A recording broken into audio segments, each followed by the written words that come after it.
নমস্কার বন্ধুরা, KS cooking হাউসের তরফ থেকে আপনাদের জানাই স্বাগত। আজকে আমি বানাবো গাজরের হালুয়া, খুবই কম সময়ে এবং সহজ পদ্ধতিতে, এবং খেতেও খুব দুর্দান্ত লাগে। যদি রেসিপিটি আপনাদের ভালো লাগে তাহলে আমার চ্যানেলটি সাবস্ক্রাইব করে রাখবেন। তাহলে চলুন রান্নাটা শুরু করি। এখানে আমি নিয়ে নিয়েছি 600 গ্রাম গাজর। এবারে আমি গাজরটা ছাড়িয়ে নেব। একটি গাজর আমি পিলারের সাহায্যে এইভাবে ছাড়িয়ে নিচ্ছি। এই যে দেখুন, এই গাজরের হালুয়া যখন আপনারা করবেন তখন এই দেশি গাজরটাই নেবেন। এই গাজরের হালুয়াটা ভালো হয়। এই যে দেখুন, একটা গাজর আমার ছাড়ানো হয়ে গেল। বাকি যে গাজর কটা আছে সেগুলো আমি এইভাবে ছাড়িয়ে নিচ্ছি। এই গাজরগুলি আমি আগে থেকে ভালো করে ধুয়ে তারপরে একটি কাপড় দিয়ে ভালো করে মুছে নিয়েছি। এই যে দেখুন, আমার 4টে গাজরের খোসা ভালো করে ছাড়ানো হয়ে গেছে। এবারে আমি গাজরগুলি কেটে নেব। এই যে দেখুন, এরকম গোল গোল করে কেটে নিচ্ছি, কারণ আমি এই গাজরগুলি প্রেসার কুকারে সিদ্ধ করব বলেই এইভাবে কেটে নিচ্ছি। সবকটি গাজরই আমার কাটা হয়ে গেল। এবারে আমি এই গাজরের টুকরোগুলি একটি বাটির মধ্যে তুলে নিচ্ছি।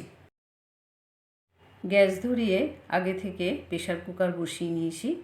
এবার এই প্রেসার কুকারের মধ্যে দিয়ে দিচ্ছি 1/2 চা চামচ ঘি। ঘিটা ভালো করে মেল্ট করে নিচ্ছি, আর এই সময় গ্যাসের ফ্লেমটা একদম লো করে দিচ্ছি। এই যে দেখুন, ঘি ভালোভাবে মেল্ট হয়ে গেছে। এবার আমি এর মধ্যে দিয়ে দিচ্ছি আগে থেকে টুকরো করে রাখা গাজরের টুকরোগুলি। দিয়ে দিচ্ছি আগে থেকে থেতো করে নিয়েছি 3টি ছোটো এলাচ।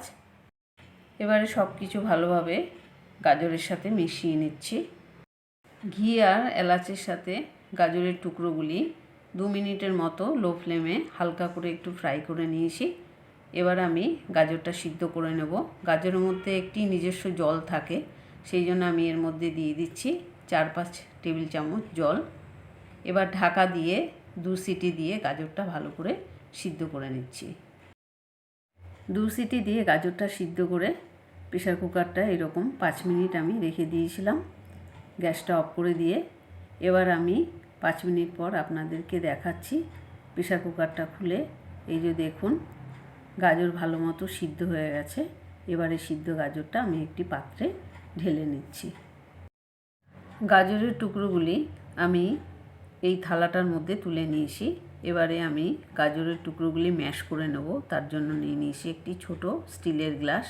এই গ্লাস দিয়ে এরকম আস্তে আস্তে গাজরের টুকরোগুলি ম্যাশ করে নিচ্ছি। গাজরটা ভালো করে ম্যাশ করা হয়ে গেল। এই দেখতেই পাচ্ছেন। আপনারা চাইলে খুন্তি বা হাতার সাহায্যে করতে পারেন, কিংবা যদি ম্যাশার থাকে বাড়িতে ম্যাশার দিয়ে করবেন তাহলে আরও ভালো মতো গাজরটা ম্যাশ করা যাবে। আর গাজর সিদ্ধ করার সময় যে আমি 3টে ছোটো এলাচ দিয়েছিলাম থেতো করে, সেই 3টে ছোটো এলাচ আমি আগে থেকেই সরিয়ে দিয়েছি, সেটা আপনাদেরকে দেখাইনি। তাহলে এই যে দেখুন, গাজরটা ভালো করে ম্যাশ করা হয়ে গেছে। তাহলে চলুন এবার গাজরের হালুয়াটা বানানো শুরু করি। আমি গ্যাস ধরিয়ে আগে থেকে কড়াই বসিয়ে নিয়েছি। কড়াইয়ের মধ্যে দিয়ে দিচ্ছি 1 চা চামচ ঘি। এবারে ঘিটা ভালো করে মেল্ট করে নিচ্ছি। এই যে দেখুন, ঘি ভালো মতো গলে গেছে। এবারে আমি গ্যাসের ফ্লেমটা একদম লো করে দিয়ে এর মধ্যে দিয়ে দিচ্ছি 1 মুঠ কাজু। কাজুটা হালকা করে 2 মিনিটের মতো একটু ভেজে নিচ্ছি। কাজু ভাজা হয়ে গেছে। এবার আমি এর মধ্যে দিয়ে দিচ্ছি 10-15টা কিশমিশ। কিশমিশটাও হালকা লাল করে একটু ভেজে নিচ্ছি কাজুর সাথে। কিশমিশও ভাজা হয়ে গেছে। এবারে কাজু আর কিশমিশটা আমি একটি পাত্রে তুলে নিচ্ছি। এই ঘিয়ের মধ্যেই এবার আমি দিয়ে দিচ্ছি আগে থেকে সিদ্ধ করে রাখা গাজরটা। এই গাজরের মধ্যে যে জলটা আছে সেই জলটা আমি টানিয়ে নেব। সেই জন্য এখানে আমি গ্যাসের ফ্লেমটা মিডিয়াম করে দিয়ে 3 থেকে 4 মিনিটের মতো গাজর সিদ্ধের জলটাকে ভালো করে টানিয়ে নিচ্ছি, ক্রমাগত নাড়তে নাড়তে। 3-4 মিনিট হয়ে গেছে। এই যে দেখুন গাজরের জলটা অনেকটাই টেনে গেছে। এবার আমি এর মধ্যে দিয়ে দিচ্ছি আগে থেকে ফুটিয়ে রাখা 1 কাপ দুধ। এই গাজরের মধ্যে দিয়ে দিচ্ছি। আপনারাও যখন রান্না করবেন এই 1 কাপ দুধ দিলেই হবে 500 গ্রাম কি 600 গ্রাম গাজরে। এবারে এই দুধটা গাজরের সাথে ভালোভাবে মিশিয়ে নিচ্ছি। আর গ্যাসের ফ্লেমটা মিডিয়াম অবস্থাতে রেখেই অনবরত নাড়তে নাড়তে এই দুধটা গাজরের সাথে ভালোভাবে টানিয়ে নিচ্ছি। 5 মিনিট ধরে দুধটা গাজরের সাথে ভালোভাবে টানিয়ে নিয়েছি। এই যে দেখুন। এবার এটা যেহেতু একটি দেশি গাজর, এটা মিষ্টি ভাব থাকে, সেই জন্য আমি এর মধ্যে দিয়ে দিচ্ছি 1/2 কাপের মতো চিনি।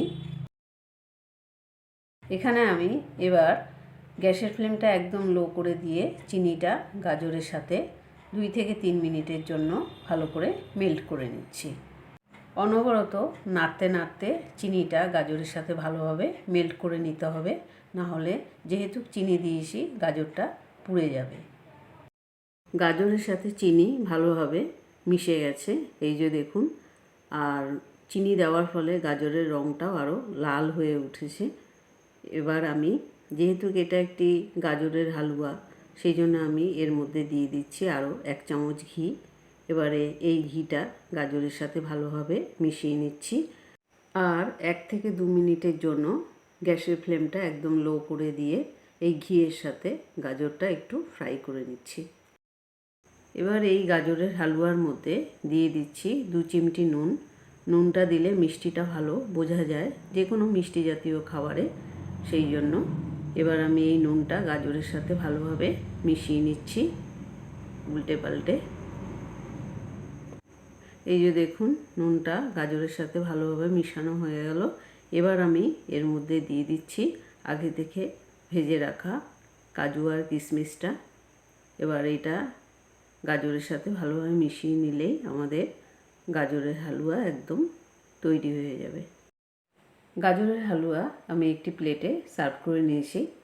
এটা খেতে খুবই টেস্টি হয়। এটা আপনারা বাড়িতে একবার ট্রাই করে দেখুন। যদি ভালো লাগে তাহলে লাইক, কমেন্ট, শেয়ার করবেন। আর আমার চ্যানেলটি অবশ্যই সাবস্ক্রাইব করে রাখবেন।